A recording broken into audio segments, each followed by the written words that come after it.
আসুন একজনের সাথে পরিচয় করিয়ে দিই, অতি ভদ্র, বুঝছো, গলায় তুলসীর মালা, আর সে বাবা কি ভদ্র মেয়ে ছেলে, মানে বলার বাইরে, এমন মেয়ে ছেলে পৃথিবীতে কোথাও হয় না কো, বুঝছো। চলো চলো দেখা যাক। একজনের রোস্টারে পেজে গিয়ে দেখেছি আমার 5-6টা ভিডিও তার পেজে নিয়ে, ঠিক আছে, রোস্ট করেছি। কে গোটা যে একজন, আরে মুখ খুলে বল, নাম নে, তারপরে দেখবি তোকে কেমন। গৌতম দাস, বুঝেছিস, নাম নিয়ে বল, রোস্টার গৌতম দাস। ও তুই কথা নাম নিতে পারবি তো, উচ্চারণ করতে গেলে তো দাঁত পড়ে যাবে, বুড়ি হয়ে গেছিস তো।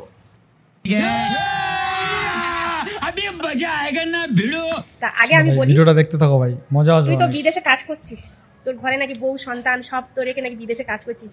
তোর কথাবার্তা শুনে কিন্তু আমি স্পষ্ট বুঝে গেছি যে তোর পেটে 10 পয়সার বিদ্যা নাই, ঠিক আছে। আর শোন, তুই যাকে নিয়ে কথা বলছিস সে হলো গৌতম, আমাদের কলকাতারই ছেলে, কিন্তু সে দেশের বাইরে যায়নি, দেশের মধ্যেই আছে, বুঝেছিস। তাই জন্যই বললাম তোর পেটে বিদ্যা নাই। ওই বিদ্যা নাই বলি তো তুই এই ধরনের কাজ করিস যে মানুষ তোকে রোস্ট করছে। আর এদিকে সোশ্যাল মিডিয়া মা মাসিদের মেরে বেড়াচ্ছি। কালারে মা মাসি, তোদের মতন মালকে আমরা মা মাসির সম্পর্ক বাড়াবো? জুতোর নিচে রাখা মাল তোরা, তোদেরকে আবার মা মাসির সম্পর্ক দেব? চল, লজ্জা লাগে না সোশ্যাল মিডিয়াতে বলতে? ছি, বেড়াচ্ছি। তা তোর বউয়ের ইয়েটা কে মারছে? তোর ভাই? তোর ভাই মারছে? তুই তো বিদেশে কাজ করছিস। হ্যাঁ কেন রে, তোর ভাই এসে তোকে মারতো করে? হ্যাঁ, আর পাড়ার কুকুরগুলো এসে তোকে না? আর কি বলছিস? আরটা কি বললি একটু দাঁড়া দাঁড়া শুনে নি। रुको जरा सबर करो, बोला धक्का मुक्की नहीं करने का। আর তোর বউয়ের যে পেটের এত খিদে গুলো কে মেটাচ্ছে? তুই সোশ্যাল মিডিয়া মামা। ওরে শোন, ওর বউ তোর মতন খুঁজে বেড়াচ্ছে না, বুঝছিস তো। ওর বউ সংসারে, ওই জন্য ওর বউ সংসার করছে, ওর জন্য ওর বউয়ের অত চুলকানি নাই, যেমন তোর আছে চুলকানি। তুই সোশ্যাল মিডিয়াতে কি করছিস? কেমন লাগছে বলো সবাই?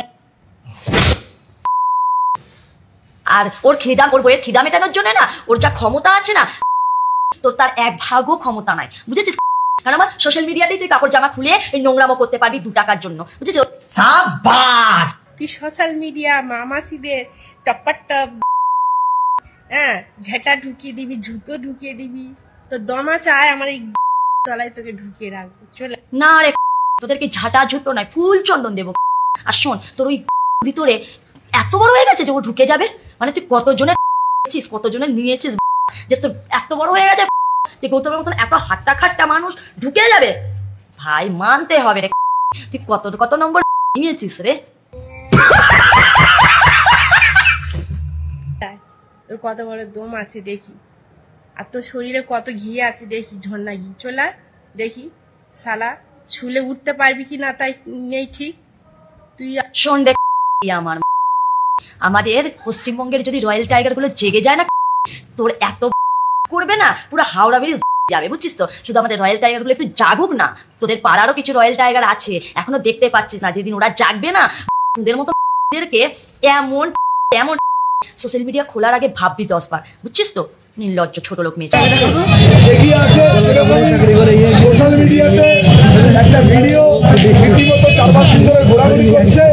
আবার লোকের এরকম ভিডিওগুলো নিয়ে রোস্ট করছিস। আমি তোকে বলে দিচ্ছি, ঠিক আছে, আমার ভিডিওগুলো তোর পেজ থেকে, ঠিক আছে, যদি ডিলিট না করিস রে, ঠিক আছে। তাই নাকি? এবার তোকেও আমরা বলছি, শুন রে, গলায় তুলসীর মালা পড়েছিস না, ওটাকে আগে তুই বের কর। আর শোন, এই যে তুই সোশ্যাল মিডিয়াতে ব্রা পরে নেংটেমো দেখাচ্ছিস না, সেসব ভিডিও তুই এবার ডিলিট কর, নাহলে তোর পাড়ার টাইগার গুলো গিয়ে তোর বাম্মু ঢোকাবে, বুঝেছিস। বেঙ্গল রয়্যাল টাইগার, জানিস তো এটা শুনেছিস? বেঙ্গল রয়্যাল টাইগার আছে কিন্তু তোদের পাড়ায়, তোর এমন তোর ভিডিও করা বেরিয়ে যাবে, বুঝছিস। বাত তো সহি তোর মেয়ে দেবো, ঠিক আছে। আমি যতটাই না খারাপ, তার থেকে খারাপ আমাকেই দেখতে পারবি, ঠিক আছে। আর কিরম ভাবে কন্টেন্ট তৈরি করবো না করবো ব্যক্তিগতটা আমার, ঠিক আছে। আমার যত শরীর খারাপ হোক যাই হোক, আমি এনজয় করে। হ্যাঁ রে, তোরা সোশ্যাল মিডিয়াতে নোংরামো করবি আর কন্টেন্টের মানে জানিস? হ্যাঁ, কন্টেন্টের মানে কষ্ট, আর তোরা কষ্ট না করে কেষ্ট পাচ্ছিস। হ্যাঁ, নাইটি পরে নাচলি, হ্যাঁ, তাতে এক কোথায় কোন লাগছে তোদের কষ্ট? ওখানে কি কষ্ট করতে হচ্ছে? আমার শালা বিক্রি করে খাওয়া মাল, তুই আবার লোককে বলছিস 10 টাকার মাল, শালা তুই। आ गए मेरी मारी देखने, अब मुझे झलका देंगे, जुबान बाहर आके चाटेंगे और आंखें सेकेंगे। যাই হোক, ভিডিওটা দেখলাম, ভিডিওটা দেখে আমার তো একটাই কথা যে এইটাই কি আমাদের হিন্দু ধর্মের মহিলা? এইটি আমাদের হিন্দু ধর্ম? দেখো গলায় তুলসীর মালা পরে কীরকম নোংরা ড্রেস, কীরকম নোংরা, ওনাকে আবার গলায় তুলসী মালা পরে এইসব করছে। এটাতে কি আমাদের ধর্মের বদনাম হচ্ছে না? এতে আমার ধর্ম নষ্ট হচ্ছে না? তুলসীর মালা গলায়, তারপরে সে হয়ে নাচানাচি করছে। বাহ বাহ বাহ বাহ বাহ বাহ। বলুন তো, এই যে এই মহিলা যেখানে থাকে, নিশ্চয়ই আমাদের ওয়েস্ট বেঙ্গলে থাকে, ওয়েস্ট বেঙ্গলের বাইরে তো এই মহিলা থাকে না। এই মহিলার পাড়ায় কি কোনো লোকজন থাকে না বা নেই? তারা গিয়ে কি এদের কিছু বলতে পারে না? উচিত তো বলা, উচিত। ইয়েস আর নো, তো তোমরাই বলো, উচিত তো? আমার তো মনে হয় উচিত। কারণ ওই যে ব্যাপারটা বললাম না, এটা যদি কোনো মুসলিম সম্প্রদায় হতো রে ভাই, তাহলে ওর কপালে দুঃখ ছিল ওই মহিলার কপালে। আমি অনেক ভিডিওতে বলি, দেখি মুসলিমদের থেকে না, বিশ্বাস করো আমাদের রিয়েল এটা লজ্জার কিছু নেই, শেখার কোনো শেষ নেই, শিক্ষা নেওয়া দরকার ওদের কাছ থেকে। এই জন্য ওরা আমাদের থেকে ধর্মতে অনেক এগিয়ে গেছে, ধর্মতে বংশ বিস্তার অনেক এগিয়ে গেছে। এই জন্য শিক্ষা নেওয়া দরকার ওদের কাছ থেকে, সত্যিই শিক্ষা নেওয়া দরকার। শুধু ধর্ম করলে হবে না। এই যে এই মহিলা যে তুলসীর মালা, ভাবো এই মহিলা তো নিজে একটা খারাপ মহিলা বোঝাই যাচ্ছে, তবে তুলসীর মালাকে উনি অবমাননা করছে, তুলসী মালাকে অসম্মান করছে, ওই ড্রেস পরে তুলসী মালা পরে নাচানাচি করছে। এটা কি মানায়? এটা কি মানায়? তোমরা বলো, তোমাদের কি বক্তব্য?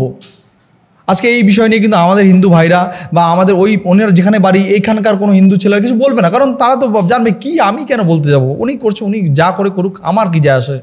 দেখো উনি করছে বড় কথা না, উনি তুলসীর মালা পরে করছে, আর এটাতে আমাদের ধর্মের অপমান হচ্ছে না। তুলসী মালা কি শুধু ওনার জন্যই? তুলসী মালা আমাদের সবার জন্য, এই ধর্মটা আমাদের সবার, শুধু ওনার পার্টিকুলারলি একার তো না। তাহলে উনি কেন এইরকম করবে? সেই বিষয় নিয়ে কেন তোমরা পাড়ার ছেলেরা বা পাড়ার মহিলারা এই বিষয় নিয়ে কেন কিছু বলবে না? ওনাকে বলা তো উচিত, উচিত কি বলা? তোমরা বলো, বলা তো উচিত। আজকে ওই পাড়ায়, যেই পাড়ায় উনি থাকে, নিশ্চয়ই ওনাকে আশেপাশের লোকজন ছেড়ে সেই আশেপাশের লোকরা কেন গিয়ে ওনাকে বলে না যে আপনি এইটা কেন করেছেন, বা ওনাকে দুটো গলের মধ্যে ঠাটিয়ে কেন দেয় না? ওনাকে উচিত শিক্ষা কেন দেয় না ওই পাড়ার মহিলারা? আর ওই পাড়ার মহিলারা যদি না দিতে পারে, তো ওই পাড়ার ছেলেরা কী করছে ভাই? ওনার বাড়ি থেকে একটা সামান্য একটা আন্দোলন তো করতে পারে, ছোট্ট একটা আন্দোলন, ছোট্ট একটা আন্দোলন তো করতে পারে। এইটা তো অন্তত করতে পারে না, এইটাও পারবে না তারা করতে। মহিলাকে আমি হাত দিতে বলছি, একটা আন্দোলন করা উচিত যে আপনি একটা হিন্দু ধর্মকে এভাবে অবমাননা করতে পারেন না। গলায় তুলসী মালা পরে কেন আপনি হিন্দু ধর্মকে এভাবে ছোট করবেন দিনের পর দিন? আর আজকে উনি এইসব অঙ্গিভঙ্গি করছে, কী সব দেখাচ্ছে, কীরকম টাইপের কথা বলছে, দেখে মনে হচ্ছে ব্রেনটাও তো ডিস্টার্ব আছে। কিন্তু এইসব মহিলা দিয়েই মার খাওয়ানো উচিত। এই যে এইসব মহিলাদের, এই সুষমা টাইপের মেয়েদের দিয়ে এদেরকে উচিত শিক্ষা দেওয়া দরকার। এইসব মহিলাদের, এই সুষমার মতন মেয়েদের দিয়েই উচিত শিক্ষা দেওয়া দরকার। এইসব মেয়েদের, আর আমি জানি যে এরকম সুষমার মতন এরকম মেয়ে হয়তো প্রত্যেক পাড়ায় আছে, প্রত্যেক পাড়ায় আছে। তো সেই সব মেয়েরা কী করছে? সেসব মেয়েরা কেন ওই মহিলাকে উচিত শিক্ষা এখনও দেয়নি? আমার তো মনে হয় যে ওই মহিলাকে, এই ভদ্র মহিলা না বলো, আমি ভদ্র মহিলা তো বলতেই পারছি না, আমার পুরোপুরি অভদ্র মহিলা, এই অভদ্র মহিলাকে একটা উচিত শিক্ষা দেওয়া দরকার না? আমি জানি না যে মানুষ কেন সব কিছু দেখার পর চুপচাপ থাকে, মানুষ কেন সব কিছু দেখেও না দেখার ভাম করে থাকে। আজকে মহিলা সোশ্যাল মিডিয়ায় কীরকম নোংরা ভিডিও আপলোড করছে, সেই মহিলা সোশ্যাল মিডিয়ায় এসে তুলসীর মালা পরে নোংরা ভিডিও আপলোড করছে। আজকে এই বিষয় নিয়ে কি তারা বলবে না এটাই কি হিন্দু ধর্ম? আচ্ছা, তুলসীর মালা গলায় নিয়ে এরকম ধর্মকে অবমাননা করা হচ্ছে, ধর্মকে ছোট করা হচ্ছে, তুলসীর মালাকে ছোট করা হচ্ছে। আজকে এই বিষয় নিয়ে কথা বলবে না অন্য ধর্মের লোকরা? বলবে কথা। এখনও সময় আছে, আমাদেরকে বুঝতে হবে, আমাদেরকে বোঝাতে হবে মানুষকে। আর কেউ যদি এরকম আমাদের ধর্মে এসে আমাদের ধর্মকে নষ্ট করার চেষ্টা করে, ধর্মকে কলঙ্কিত করার চেষ্টা করে, তার জন্য আমাদেরই কোনো উপযুক্ত ব্যবস্থা নিতে হবে। আমি বলছি না তাকে মারধর করো, ছোটোখাটো একটা তাকে বোঝাও, শেখাও, নাহলে যদি না বোঝে না শেখে তারপরে বিকল্প কোনো ব্যবস্থা করতে তো হবে, এটা বন্ধ করতে হবে। আর এই মহিলা কোথাকার, এই মহিলার বাড়ি কোথায় সেটা অবশ্যই তোমরা কমেন্টে জানিও। এই মহিলার পুরো ডিটেলস আমাকে একটু কমেন্টে জানিও যে মহিলার বাড়ি কোথায়। আমি পার্সোনালি জানি না মহিলার বাড়ি কোথায়। মহিলা এইরকম অশালীন ভিডিও, এইরকম বাজে ভিডিও দেখে আমার মাথা সত্যিই ফার্স্ট টাইম আমার মাথাটা গরম হয়ে গেছে যে আজকে তুলসী মালাকে উনি অপমান করে এরকম ভিডিও বানাতে পারে না। এরকম যদি দিনের পর দিন করতে থাকে, তোমাদের কাছে একটা অনুরোধ করছি যে তোমার যেই পাড়ায় এই হচ্ছে সেই পাড়ার ছেলেরা অন্তত ওনাকে গিয়ে এটা বন্ধ করাও তোমরা। নাহলে ওনাকে বলো তুমি তুলসীর মালাটা খুলে যা ইচ্ছা তাই করো, তুলসীর মালাটা খুলে যা ইচ্ছা তাই করো। ওনাকে একটু আর তোমরা বলো, পাড়ার ছেলেরা যদি কোনো পাড়ার ছেলেরা আমার ভিডিও দেখে থাকো, যদি তুমি হিন্দু হয়ে থাকো, তো দয়া করে বলছি ওনাকে গিয়ে বলো যে তুলসীর মালাটা খুলে দিদি তুমি এইসব যা ইচ্ছে তাই করো, অন্তত মালাটা খুলো। মালাটা মানে তোমার ট্যাগলাইন তুমি একজন হিন্দু, আর তুমি হিন্দু হয়ে তোমাদের জন্য আমাদের অসম্মান হচ্ছে, তো মালাটা খুলে তুমি যা ইচ্ছা তাই করো, নাচানাচি করো, অঙ্গভঙ্গি করো, যা ইচ্ছা তাই করো। আজকে ধর্মকে নিয়ে মানুষ একটা ব্যবসা শুরু করে দিয়েছে, জানে তুলসী মালা পরে এরকম করলে মানুষ আরও বেশি দেখবে, অন্য ধর্মের লোকরা বেশি দেখবে, তারা লাইক করবে, কমেন্ট করবে, আমি ভাইরাল হয়ে যাব। দুটো বাজে কথা বলে একটু জামা প্যান্ট খুলে আমি ভাইরাল হয়ে যাব, এইটা বন্ধ করতে হবে, এটা চলবে না, এটা বন্ধ করতে হবে। এটা যদি বন্ধ না করে তাহলে এটার জন্য ব্যবস্থা আমাদেরকেই নিতে হবে, তোমাদেরকেই ব্যবস্থা নিতে হবে, অন্য কেউ ব্যবস্থা নেবে না। জানিও বন্ধুরা তোমাদের এই বিষয় নিয়ে, এই মহিলার বিষয় নিয়ে কি মতামত বা কী বক্তব্য। আমার তো মনে হয় এই মহিলাকে উচিত শিক্ষা, এরকম চরম শিক্ষা দেওয়া দরকার। ওই পাড়ার মহিলা দল বেঁধে গিয়ে ওকে চরম শিক্ষা দেওয়া দরকার, ওই অসভ্য মহিলাকে। এটা আমার মনে হয়। জানি না ওই পাড়ার মহিলা আদৌ কি এরকম কোনো স্টেপ নেবে বা এরকম কোনো স্টেপ নেওয়ার কথা ভেবেছে, বা ওই পাড়ার লোকরা বা ছেলেরা, ইয়ং এজ ছেলেরা তারা কী ভাবলো, যারা হিন্দু ছেলেরা তারা কী ভাবলো। একে উচিত শিক্ষা দেওয়া দরকার, হ্যাঁ কি না বন্ধুরা তোমরাই বলো। আমার তো মনে হয় একে একটা উচিত শিক্ষা দেওয়া দরকার। তো যাই হোক বন্ধুরা, তোমরা জানাবে ভিডিওটা কেমন লাগলো, আর এই ভিডিও নিয়ে তোমাদের কি মতামত অবশ্যই তোমরা কমেন্ট বক্সে জানাবে। আর হ্যাঁ, যারা ওই মহিলাকে পার্সোনালি চেনো বা ওই মহিলার কোথায় বাড়ি, পাড়ার ঠিকানা তোমরা একটু জানিও, যে কোথায় বসে এরকমটা কার্যকলাপ করছে, সেটা অবশ্যই তোমরা কমেন্টে জানিও। নেক্সট আবার দেখা হচ্ছে অন্য কোনো ভিডিও, অন্য কোনো পর্ব, অন্য কোনো টপিক। আর হ্যাঁ বন্ধুরা, একটা কথা আমি সব ভিডিওতে বলি, এই ভিডিওতে বলছি যে দেখো, আমাদের ধর্মকে কিন্তু বাঁচাতে আমাদেরই হবে। তাই আমাদের ধর্মে এরকম প্রচুর কীট পতঙ্গ আছে যাদের জন্য আমাদের ধর্ম দিনের পর দিন গোল্লায় যাচ্ছে, দিনের পর দিন নষ্ট হয়ে যাচ্ছে, দিনের পর দিন একদম শেষ হয়ে যাচ্ছে। তাই সেগুলোকে আমাদেরই ঠিক করতে হবে, আমাদেরকেই সেই ব্যবস্থা নিতে হবে। তো বন্ধুরা, আজকে আমাদের ভিডিও এখানে শেষ করছি, নেক্সট আবার দেখা হচ্ছে ঠিক 2 ঘন্টা পর। Bye bye. আর যারা এখন অব্দি চ্যানেলটাকে সাবস্ক্রাইব করেনি ভাই, কেন করেনি ভাই? এই যে লাল কালার বাটন আছে, এটাকে টিপে পারো, ঘুষি মেরে পারো, যেভাবে হোক চ্যানেলটাকে সাবস্ক্রাইব হয়ে যাওয়াটা চাই ভাই, সাবস্ক্রাইব হয়ে যাওয়াটা চাই। দেখো নিচে লাল কালার বাটনটা আছে, ওটাকে টিপে চ্যানেলটাকে সাবস্ক্রাইব করো। আর ভিডিওটা জানাও, তোমার মতামত ভিডিওর নিচে জানাও। বাই বাই বন্ধুরা, ভালো থেকো, সাবধানে থেকো।